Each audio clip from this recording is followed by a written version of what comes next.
Hari Hara Rama Krishna Yadavaya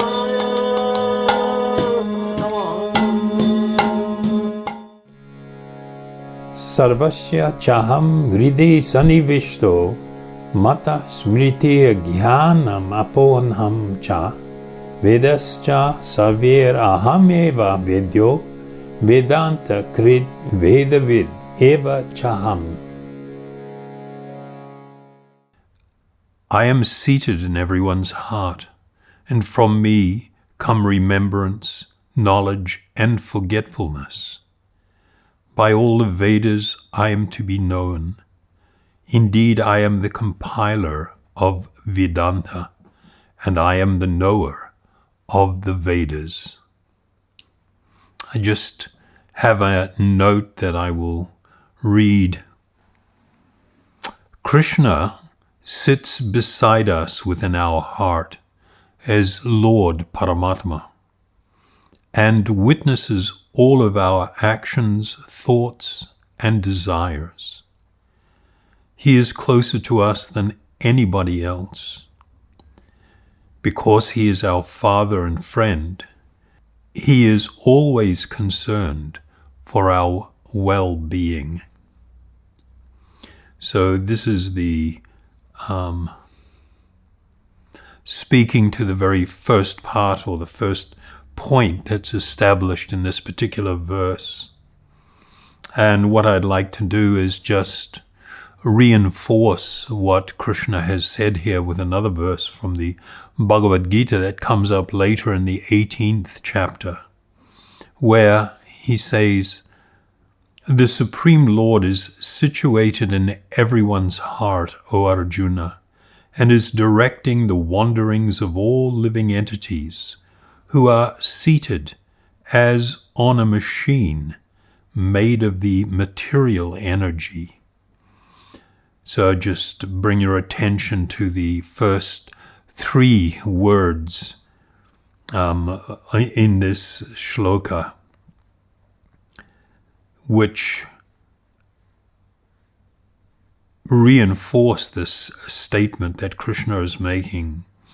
Situated within the region of the heart, and he is the Ishvara, or the Lord and controller of all living beings. And it is quite amazing, the body is actually described as a machine, yantra in Sanskrit.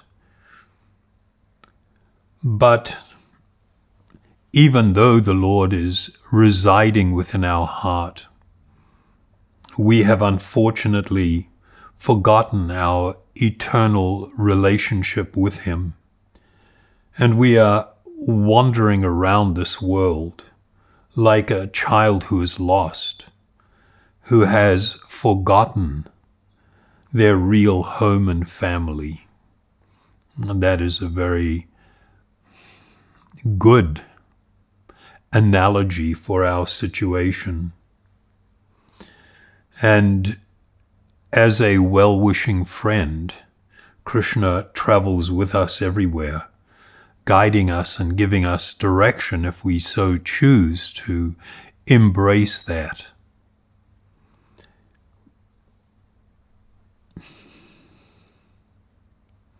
We have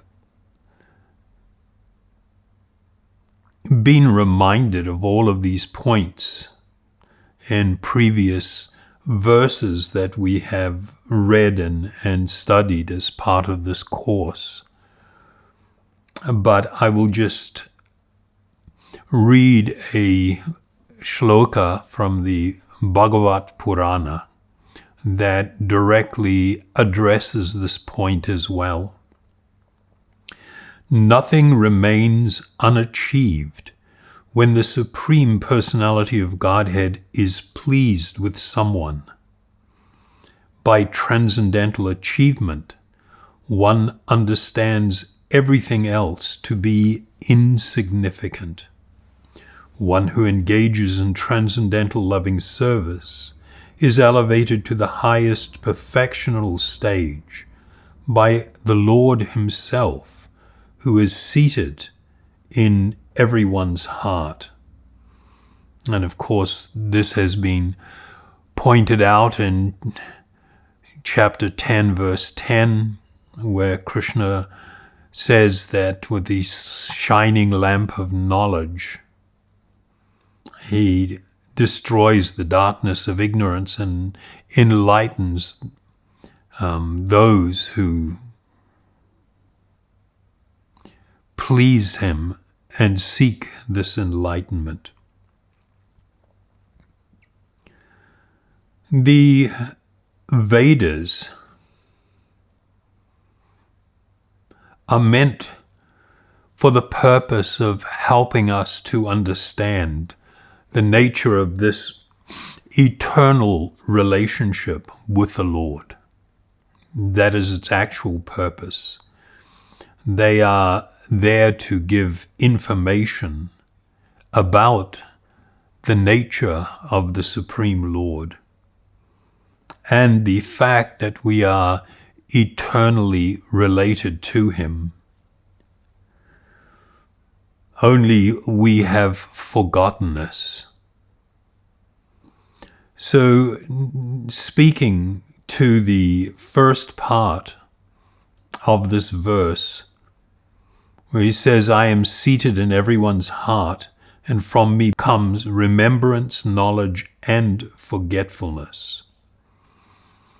This reality also describes the mechanism by which, or the mechanism that facilitates the giving up of a body and accepting another one.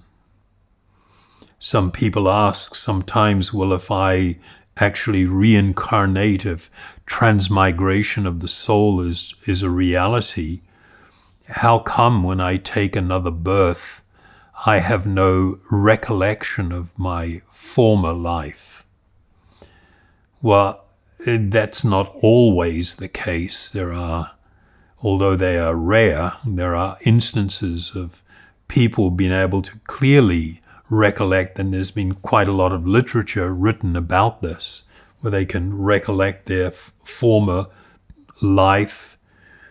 Young children who wanted to be or were taken to a particular village and began identifying people that they had known in their former life and addressing one man and telling him that he owed money and had not paid it, etc.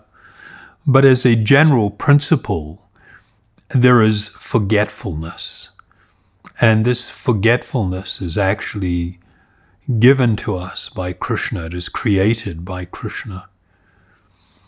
We are put into a state of forgetfulness in order to facilitate our journey. You see, what it is that causes a person to take birth again in the world is the deep attachment to the material world, to material experience and such things, material desires that they wish to have fulfilled. And in order to facilitate that, when a body is very aged and one is forced to leave it, one is granted another body so that they can attempt to fulfill those desires. In order for that to be able to happen, forgetfulness is actually necessary.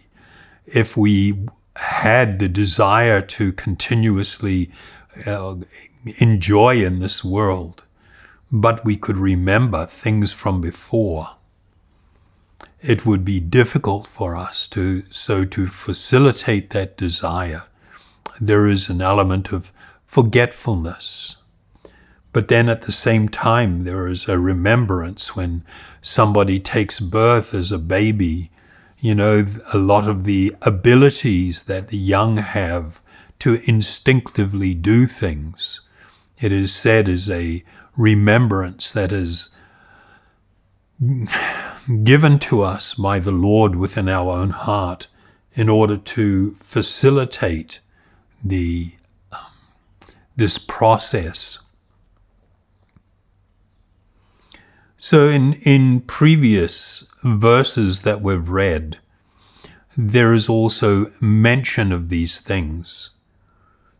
For instance, some time ago we read in chapter 2, verse 63, where it states, "From anger, delusion arises, and from delusion, bewilderment of memory.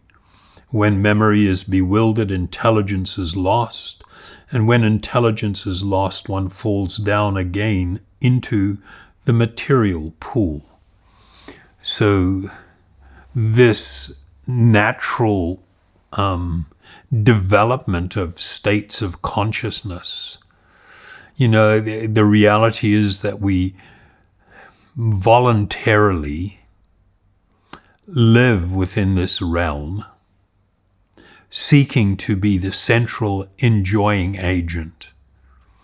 And we voluntarily make choices and decisions and act. But all of these actions have consequences. And one of the grave consequences is stated here when a person becomes swept away by anger, is there is a bewilderment of memory, a loss of memory. And in that state, one is capable of great violence and to do things that are against their own interest.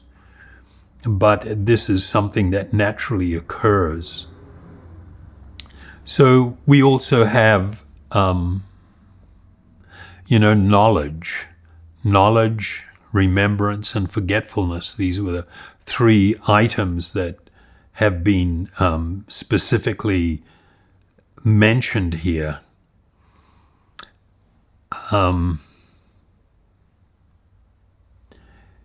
In the 10th chapter, 11th shloka, we had read the following verse, "Out of compassion for them, I, dwelling in their hearts, destroy with the shining lamp of knowledge the darkness born of ignorance."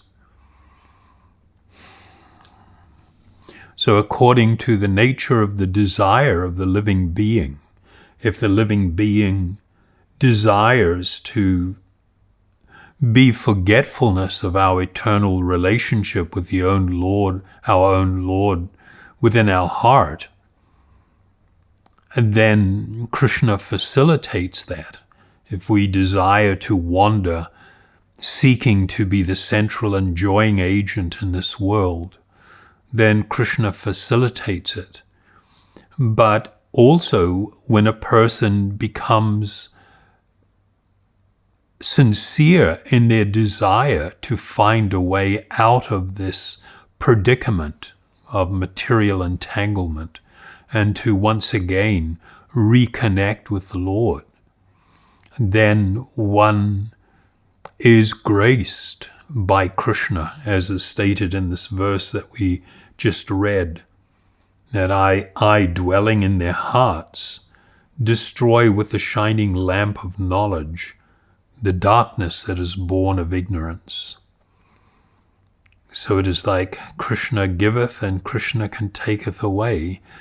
If we don't want to be connected to him, if we want to seek to become the Lord ourselves and dominate this world, to be the central enjoying agent, then this is facilitated. And similarly, if we want to reconnect with the Lord of our heart, our eternal friend, then that desire is also facilitated by the Lord. The second part of the verse is of actually tremendous significance, where Krishna states, "By all the Vedas I am known. Indeed, I am the compiler of Vedanta. and I am the knower of the Vedas. So I don't think that there is anything more crystal clear than this. You know, we see people who develop different types of attractions. For instance, the attraction to merging into the Brahman effulgence. We have people that seek to be God themselves. We have people who seek so many things. But ultimately, the purpose of the Vedas is to know Krishna, as is clearly stated here. And it cannot be or should not be interpreted any other way. The word Veda means knowledge. Vedanta, it means the end of all knowledge, the conclusion. And Krishna is describing that it is by the Vedas that he is to be known. By all the Vedas I am to be known. Indeed, I am the compiler of Vedanta, and I am the knower of the Vedas. So I'd like to share with you a part of the commentary that Srila Bhaktivedanta Swami Prabhupada has made on this particular verse. In all Vedic literature, beginning from the 4 Vedas, the Vedanta Sutra, and the Upanishads and Puranas, the glories of the Supreme Lord are celebrated. Therefore, the purpose of the Vedas is to understand Krishna. The Vedas give us direction to understand Krishna and the process of understanding. The ultimate goal is the Supreme Personality of Godhead.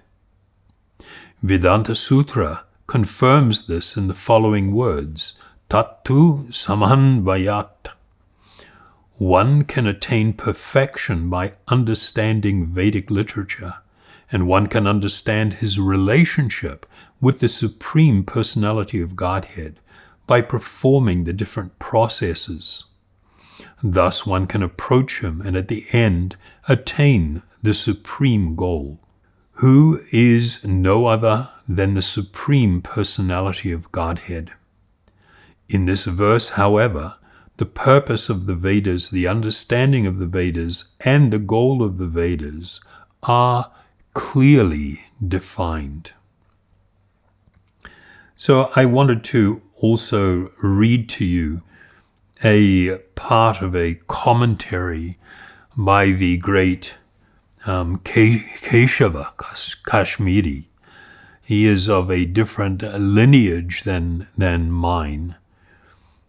He is from the Kumara, the Kumara Sampradaya.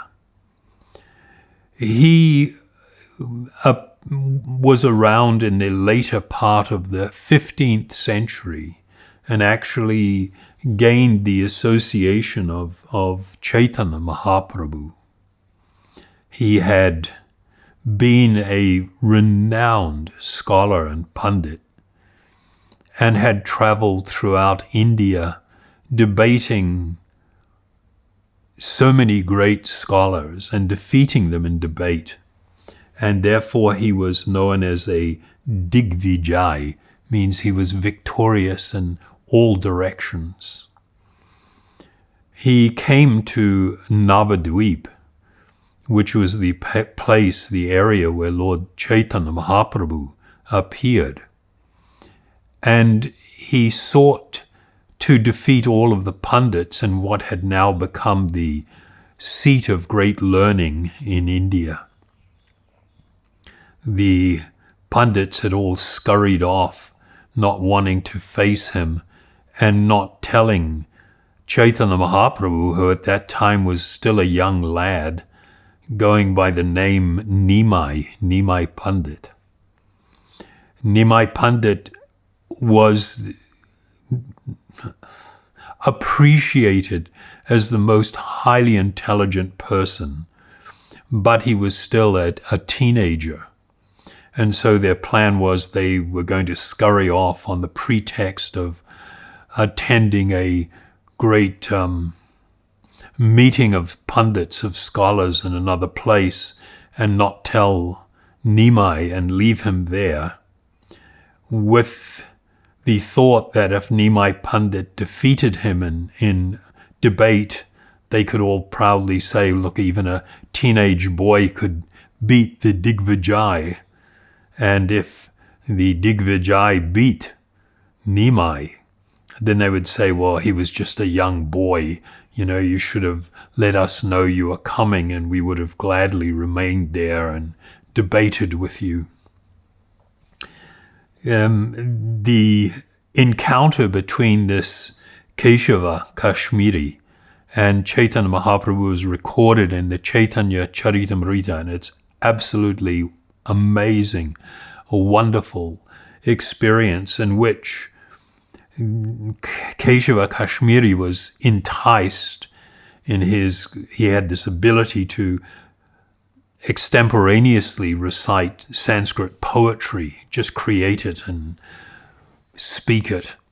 And Chaitanya Mahaprabhu had asked him to demonstrate an example for all of his class.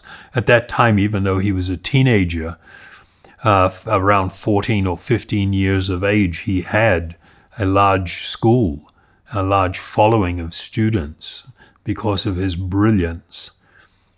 And Keshava Kashmiri, after some prodding, did this. And Chaitanya Mahaprabhu began to question him about some of his usage of grammar and different things, which exposed actually monumental flaws in the 100 verses of extemporaneous poetry. And Keshava Kashmiri was absolutely bewildered by what had happened.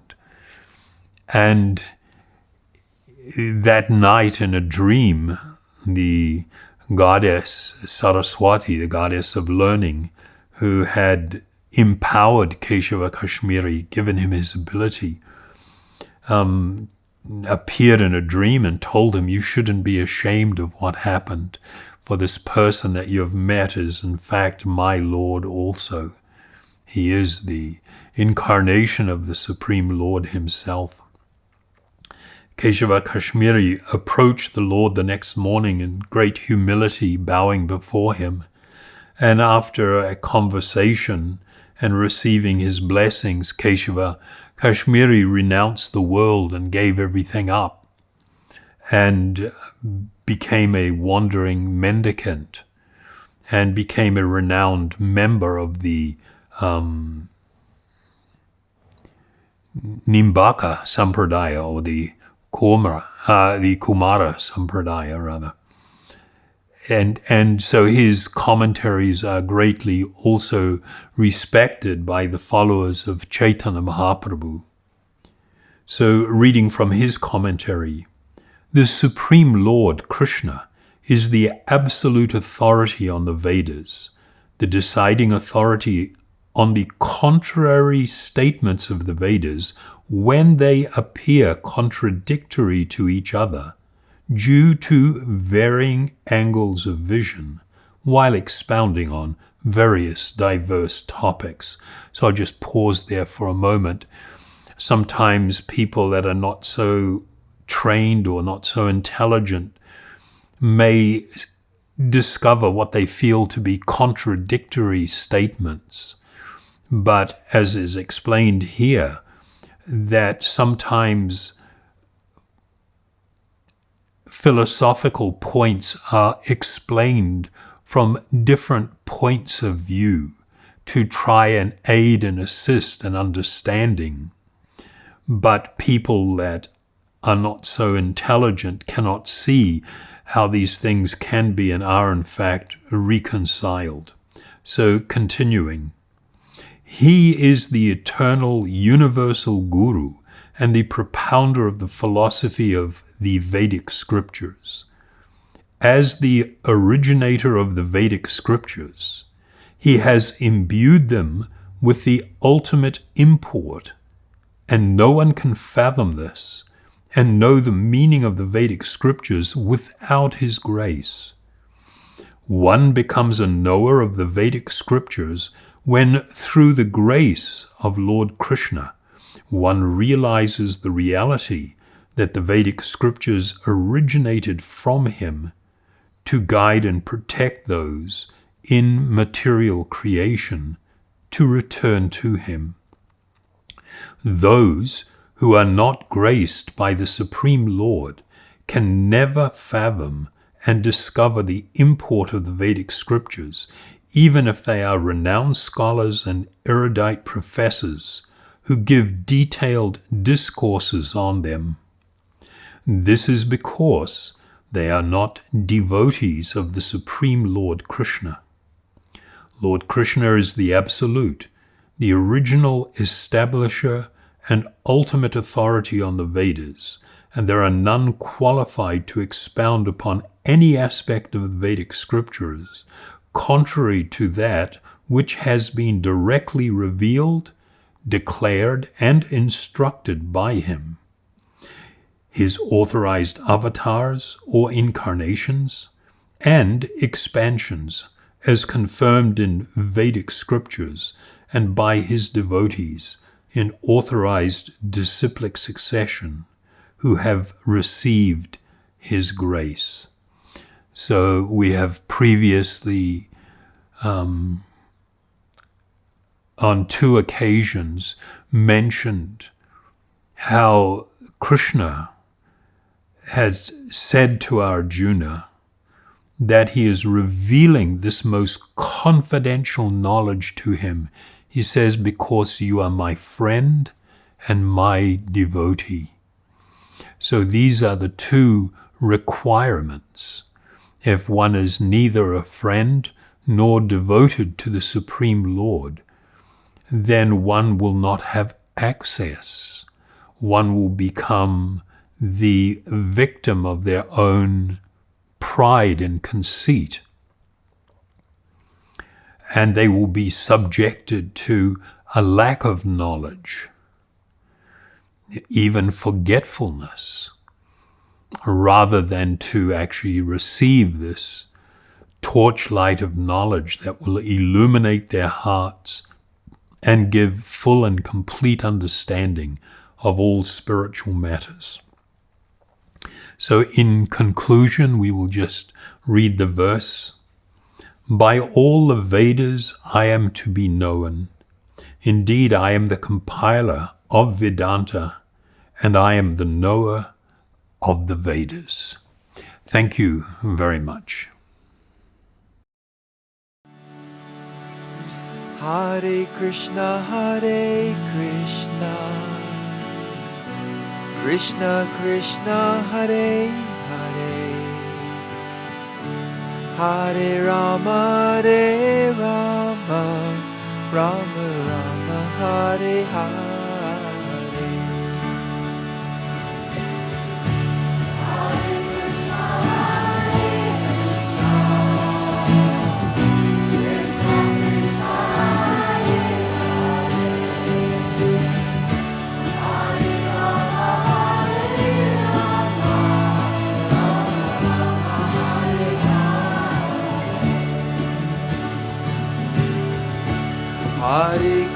Hare Krishna,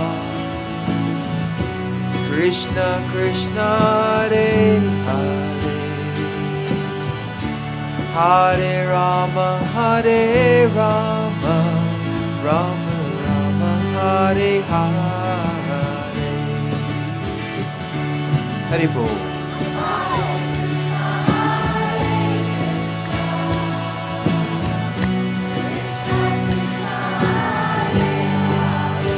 Krishna.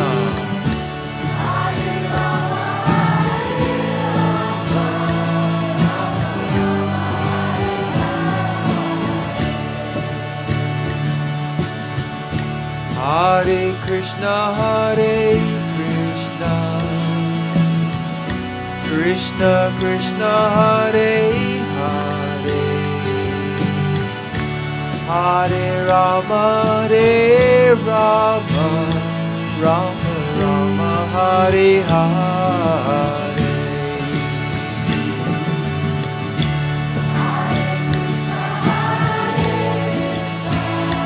Krishna